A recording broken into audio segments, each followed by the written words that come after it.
avec ce sentiment de mission, ce sentiment d'accomplissement est si important, mais c'est tellement difficile pour certaines personnes de trouver ce sentiment de mission et d'accomplissement. Alors quel serait votre conseil pour les gens qui luttent avec ce genre de choses?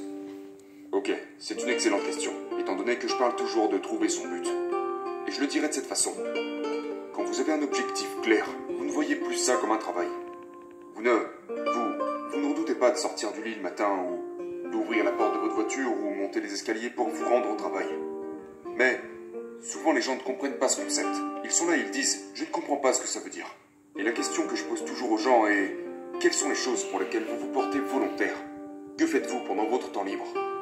À quand remonte la dernière fois où vous avez fait quelque chose sans voir le temps passer, où vous n'aviez même pas eu l'impression de travailler?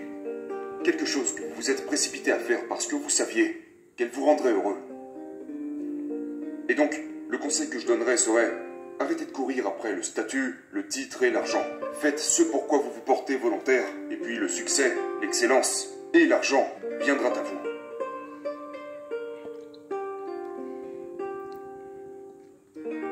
Il ne s'agit pas seulement de poursuivre un but. Vous devez réaliser que ça vous demandera du courage, et vous devez être prêt à vous sacrifier.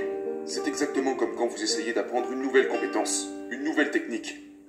Votre qualité de vie, vos biens matériels et votre confort vont forcément diminuer. Donc je vais vous dire, oui, je ne veux pas induire en erreur les gens qui ont l'intention de réaliser de grandes choses. C'est effrayant.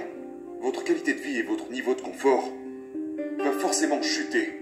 Mais votre qualité de vie en termes de santé, de bien-être, d'épanouissement, de bonheur, ira progressivement bien au-delà de tout ce que vous pourriez imaginer.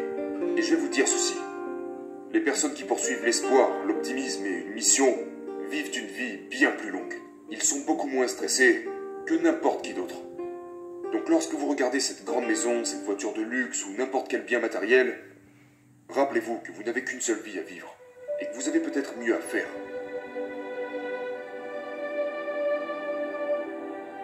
Vous devez être clair avec votre mission et vos buts, d'accord? Clair sur votre mission et vos buts. Et donc, vous savez, quels sont vos buts? Par exemple, gagner le championnat national. Quel est votre but? Obtenir ce poste de manager. Peu importe ce que c'est. Trouvez votre but. Et puis ensuite, il est important de vous demander, ok, si mon but est celui-ci, quelles sont les étapes claires par lesquelles je dois passer pour vraiment atteindre cet objectif? Disons que le but est... je dis n'importe quoi. Disons que mon but est de perdre 10 kilos. C'est... je veux me sentir bien dans ma peau. Donc mon but est de perdre 10 kilos. Ok, alors maintenant, qu'est-ce que je dois faire? Eh bien, je ne dois pas manger après 19 heures. Je vais boire 4 verres d'eau de plus par jour. Je vais faire de l'exercice 20 minutes par jour. Peu importe quelles sont ces choses. Trouvez-les. Et tout d'un coup, vous vous retrouvez avec un plan précis de tout ce que vous devez faire. Mais le truc, c'est que parfois, nous traçons ce plan seulement dans notre tête. Vous devez l'écrire. Vous devez savoir où vous êtes, où vous voulez aller, et ce qu'il vous faut faire pour y arriver. Parce que vous ne pouvez pas laisser vos buts s'échapper. Ils doivent constamment être avec vous, en plein milieu de votre miroir, près de votre écran d'ordinateur, sur la porte de votre frigo, sur votre bureau de travail, peu importe. Vos objectifs doivent être constamment dans votre champ de vision. Parce que s'ils ne sont pas dans votre champ de vision, quelque chose d'autre va prendre leur place. D'accord? Donc disons par exemple que mon but est d'obtenir ce travail de manager, et que j'ai identifié ce qu'il faut que je fasse pour y parvenir. Et puis soudain, hé mon gars, viens avec nous, on va au bar ce soir. Et puis je me retourne, je regarde mon ordinateur et je vois sur mon fond d'écran manager avant 25 ans. Non, non.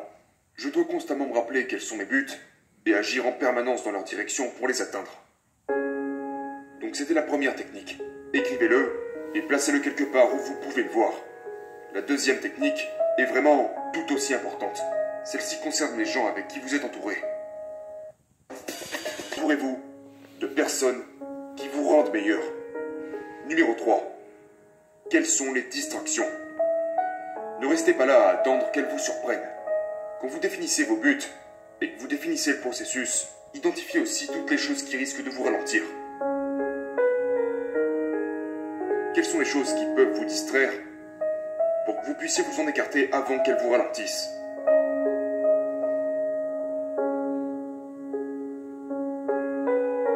Le pouvoir de ce que nous croyons influence véritablement nos actions.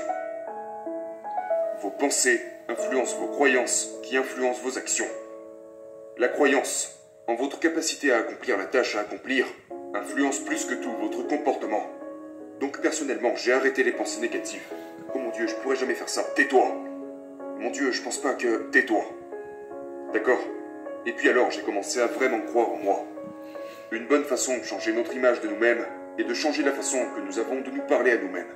Donc j'ai commencé à changer la façon dont je me parlais à moi-même. Alors quand je me rendais compte que j'avais affaire à une pensée négative dans ma tête, je me coupais moi-même la parole et je disais à voix haute « Stop! Arrête ça !»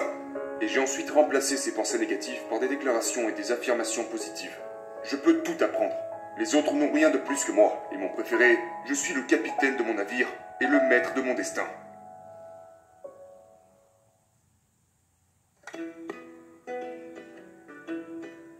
Les gens interprètent l'échec comme une fin en soi. Ils interprètent les revers comme des pertes. Ils ne réfléchissent pas à ce qu'est un échec en réalité. Et ce que j'essaye de faire comprendre aux gens, c'est que l'échec fait partie du processus, en particulier pour les plus ambitieux. Si vous n'échouez pas, si vous restez dans votre zone de confort, vous n'atteindrez pas le plus haut niveau. Vous n'excellerez pas dans votre domaine.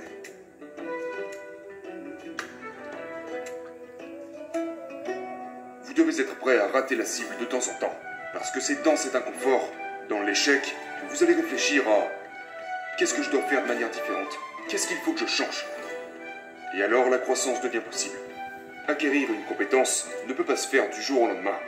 Échouer signifie pas encore. Et donc l'une des choses que vous devez reconnaître est que vos échecs ne veulent pas dire non. Vos échecs veulent dire pas encore. Donc, s'ils veulent dire pas encore, qu'entendez-vous par là? Eh bien, quel est le prochain? Qu'est-ce que je vais essayer de faire différemment? Qu'est-ce que j'ai besoin de réajuster? Si vous obtenez la réponse pas encore, cela veut dire ok, quelque chose doit être modifié. Et donc c'est ce que je veux que vous vous disiez quand vous échouez à quelque chose. C'est comme, ok, pas encore. Et puis maintenant vous réfléchissez. Quelles sont les raisons pour lesquelles ce n'était pas encore le moment? Qu'est-ce que j'aurais pu faire différemment? Et si vous écrivez toutes ces raisons sur papier, si vous vous arrêtez sur chacune d'entre elles, ok, alors maintenant je vais essayer ça, je vais essayer ça, je vais essayer ça, je vais essayer ça. Très bien. Mais une fois que vous avez fait ça, ça ne veut pas dire que ça ne se reproduira plus jamais. En fait, ça ne fonctionnera toujours pas. J'ai essayé ça, ça et ça, mais ce n'est toujours pas bon. Pourquoi? Si Gladwell parle de la règle des 10 000 heures, si J.K. Rowling s'est fait rejeter 10, 15, 20 fois avant de pouvoir publier son livre, ou encore si Edison est passé par des milliers d'échecs pour réussir à créer l'ampoule électrique, alors moi aussi je peux sûrement essayer encore une ou deux fois, persister, afin de réaliser mes rêves.